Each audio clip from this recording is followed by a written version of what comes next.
Okay, so I'm here in our spare bedroom, which is our home-based business grow room. This is where we grow our microgreens. I'll show you the single rack that we have currently and explain kind of how everything's dialed in. I have the lights off right now because they are in the dark cycle, but I will turn them on so you can maybe get a better see of the actual system. And I'll kind of go through some of the perspectives of perspectives of the systems. Okay, so this is our microgreen hydroponic rack. This is a single rack. It is 10 foot long. Turn the light on here. Yeah, it kind of washes out the picture and creates a lot of shadows. But each rack is 10 foot long, 3 foot wide, and 7 foot tall. If we were to activate these here, these upper trays, we could actually put another level on here with another set of lights. So we'd have 1, 2, 3, 4 operational shelves. Currently, we didn't have the need to do the other shelf, but we will in the future. We have enough space in our grow facility that you'll see soon for 6 of these racks, and then 6 individual sumps. We will probably be growing at least 2 racks for our commercial microgreen production, and then we can add another 4 hydroponic racks for various other types of hydroponic herbs or vegetables, leafy greens. Alright, so we have our lights on timers. We use Inkbird controllers for temperature. We also are using one for temperature control with a space heater. We're using one as an indicator for humidity. And we actually doubled these up just to be able to verify, because given the seasonal change right now, sometimes it's hot, sometimes it's cold. So we do use a room air conditioner. We do use a space heater to control temperatures up here. As far as humidity, it's we try to keep it around 50% humidity.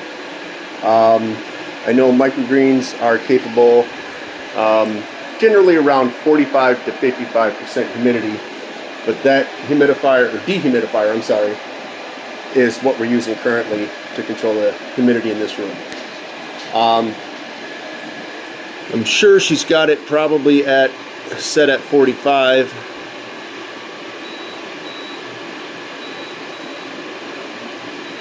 Yeah, she's got it set at 45.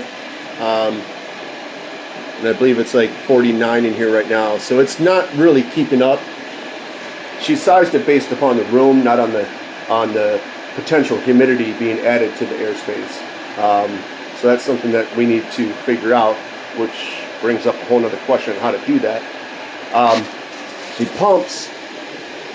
pump in the sump cycles once, I believe, every hour for about 15 minutes to moisten the soil. Just a small layer of soil, just a root zone for the microgreens. These are all incubating, but they still do need to be kept moist. Basically, the pump pumps it up through the 1/4-inch lines, runs down the trough. All the trays are perforated in the bottom. That's how they're able to soak up that water. About 15 minutes, and then it drains down into the sump. Standard hydroponic NFT kind of principle. Okay. The problem we have that is very characteristic of microgreens is as they grow, it's not necessarily a problem in the early phases of growth. As you see here, the canopy is pretty open. We are using circulation fans to blow across the trays to help that transpiration and any evaporation from the soil to escape and get introduced into the room ambient air. When they're in the last stages of growth, or in the last week, it typically takes about, once they start to sprout, about 2 weeks till full growth. You can see the definitive difference in canopy thickness. It's almost as thick as grass, especially some back here. However, because of the cotyledons on here, you've basically closed up the canopy, but it leaves all the air and humidity trapped within the inside of the tray. If that humidity is not pulled and then the resulting humidity in the air dispersed of in some form or manner, you get moisture trapped inside, which creates dieback, or what they call damping off. And that's basically the humidity getting too high within the tray itself, which can be alleviated by airflow. But if that airflow is already saturated past the 50% point, it's not keeping the humidity, it's not pulling enough humidity out from the canopy to keep this zone at 50% or less.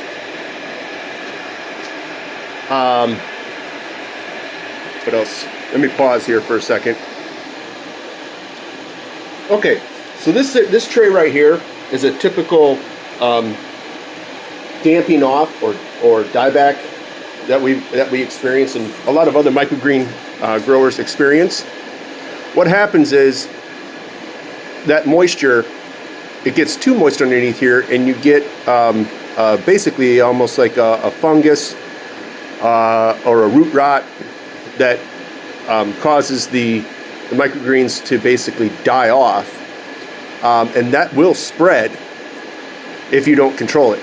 So what you do is you come in and you prune off that area, and then add a little potting soil in there and kind of embank it, and that will stop the die off.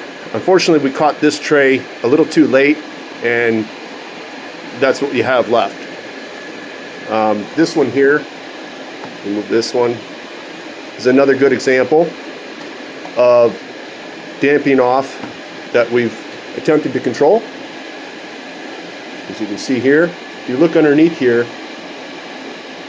you can see how it dies off from the root base or from the stem, and then as that, it'll just keep going. It'll keep working its way back through the tray. This seems to help. We found this technique from another microgreen grower. Helps alleviate and kind of potentially stop that dieback or that damping off. So, but that's what I was trying to convey to other ventilation providers. I'm just trying to look for any other examples that we have of damping off. I don't really see any.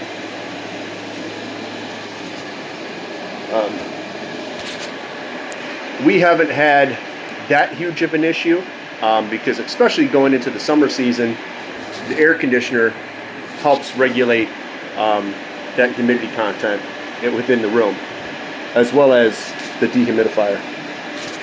So I'm going to pause this and go down to the space and restart this video, and that way you can kind of see the space we're dealing with. It's much bigger than this, and we will have much more racking and growth to contend with, and we need to be able to dump that humidity without, preferably without adding heat from a much larger dehumidification process, so we're not fighting the AC in the summertime. So with the heat dump, unless we were to locate that into a different room and then pipe in an intake from the grow room to that dehumidifier, and then a return from the dehumidifier back to that room, one issue I'd be concerned about is moisture condensing in that run. Maybe we could use insulated flexi ducts. Again, I'm worried about bacterial growth, mold spores germinating within that pipe if the moisture condensates in that piping, and then it being blown back into the grow space and contaminating the rest of the grow. So we have a couple different issues. I can talk to you more about it on the phone, but this kind of gives you an idea of a singular racking system I'll tell you about, I'll show you basically what we're using for ventilation down there, and a lot of other things.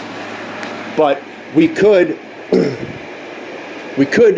monitor the flow rate of each of these feed lines for the cycle that the pump is on, to kind of get an idea of how much water is flowing through these individual troughs on each cycle, multiply it by how many troughs we're running. But I have no idea how to calculate how much humidity that's releasing and how much humidity the damp soil in each tray is releasing to the ambient airspace within the room. Okay, so that'll be it for now, and I'll talk to you again here in a minute.